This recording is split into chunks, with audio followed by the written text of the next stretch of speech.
Welcome back to another video from Not Only Trout. Today we are revisiting the Impersonator Leech. We're going to tie it up with some updated materials and hopefully give you another good video to review. In the vise we have a Moonlit Tagata ML801 size 6. It's a barbless hook. And we have a 3.3 millimeter rainbow colored bead. Enjoy those colors. And we're using some Semperfli Nano Silk in 12/0 or the 15 size. What we're going to do first is we're going to tie in some flash right behind the bead. And we're going to give that a super fast little whip finish to make sure that it doesn't undo when we're tying everything in. Set our thread on the thread cradle over here. And we're going to go through and do touching wraps all the way back to the curve of the hook. We're doing that to give us a little bit of a flashy underbody, and it's something that just makes this fly a little bit more fun. So once you get all the way back to the curve of the hook, do some open spiral wraps just to get back to the thread.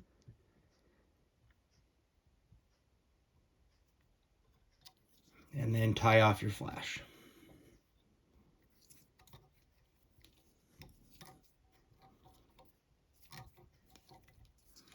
Trim off our excess. And with a full strand of flash, you can usually get 2, sometimes 3, depending on how tight you tie your flash. Pieces of, or hooks tied, or you can usually get 2, sometimes 3 hooks worth of flash for this setup. And now we're going to go ahead and grab some UV resin in thin. Just put a small little bead over the top of the fly. And we're doing that to give some durability to this flash. Once it gets hit by a couple of teeth, sometimes that flash gets damaged and unravels. So spread that out with our bodkin and then go ahead and give it a shot with the UV light.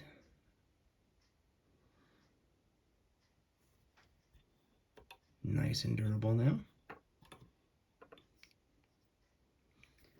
Next, what we're going to do is we're going to take our thread back about a bead's length.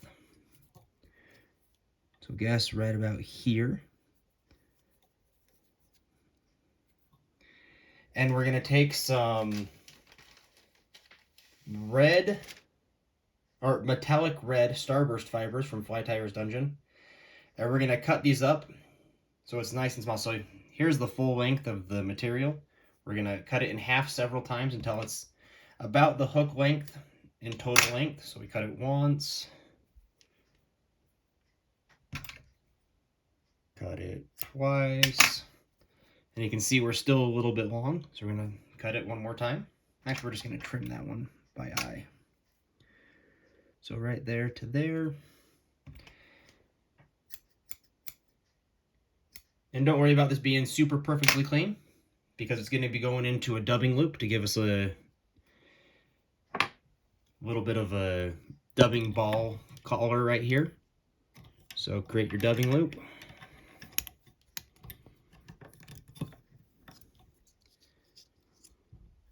Throw in a half hitch to keep that from moving. We set it on our cradle. If you want, grab some wax.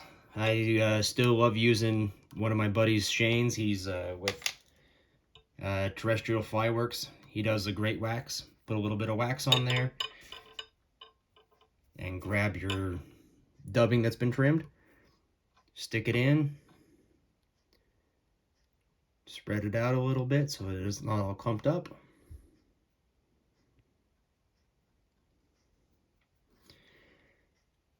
And give that a few good spins.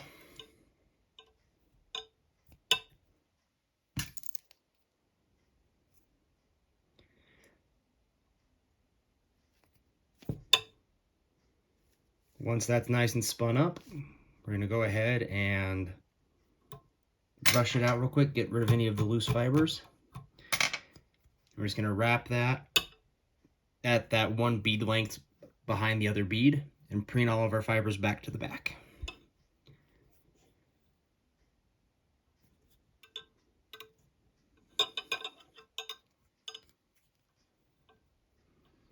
And as you can see, that makes it so that all of the fibers are right about to the curve of the hook. Perfect. Grab your thread and tie off the dubbing loop.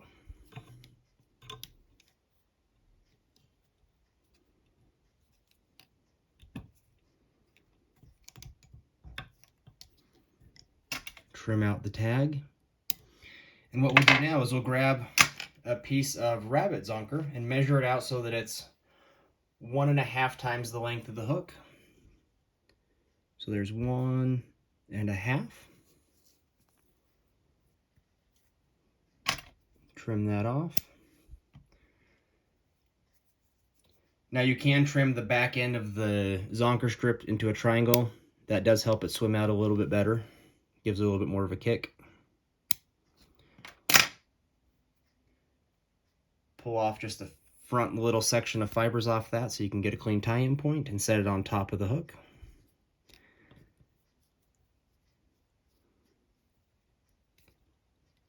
Tie that in nice and tight, seated that right behind the bead.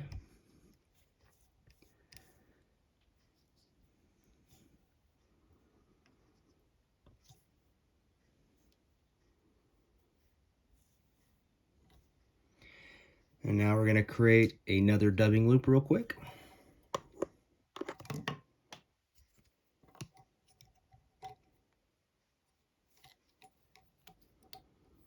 To make our collar.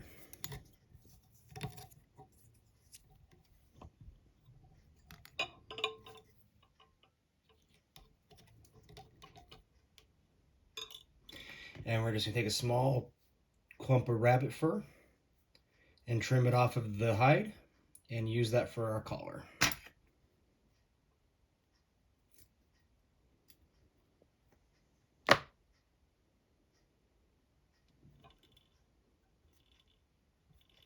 Get a little bit of wax on there to help it be sticky again.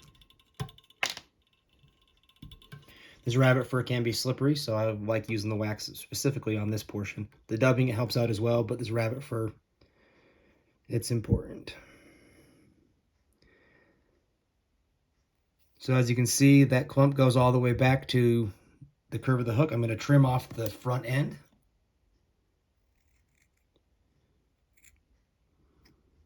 The reason for doing that is it gives me a cleaner tie-in at the head. Let's go ahead and spin this dubbing loop up again.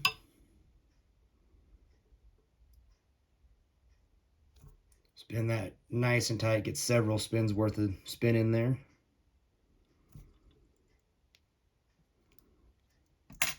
Brush out any loose fibers.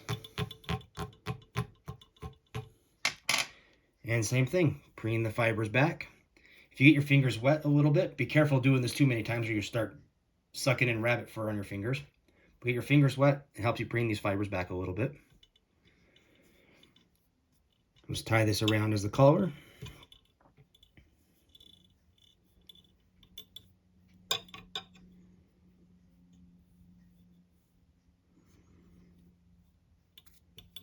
And then we just seat that in.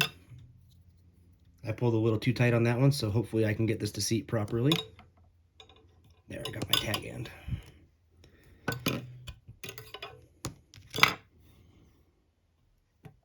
Even when you tie these flies a lot, sometimes you snap your thread. But fortunately I was able to get the tag end on that. Seat it right behind the bead.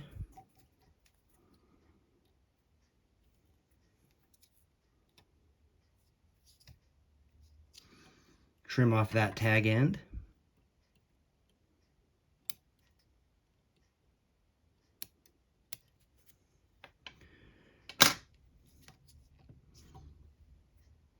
Preen everything back and drop a small little dot of resin in there, or use some head cement. Let that soak in. Throw in a whip finish.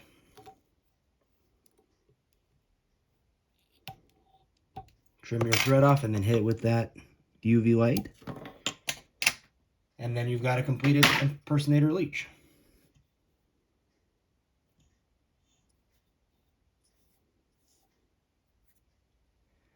Hope you've enjoyed the video. If you haven't had a chance to subscribe to the channel yet, please do. That really helps me out. Also, if you were looking to get any of the materials or tools that were shown in this video, please check out the description below. It'll have a link to all of the materials and tools, and they're all found on the shop at notonlytrout.com. Excuse me, at notonlytrout.com. Thank you. Have a good day. Bye-bye.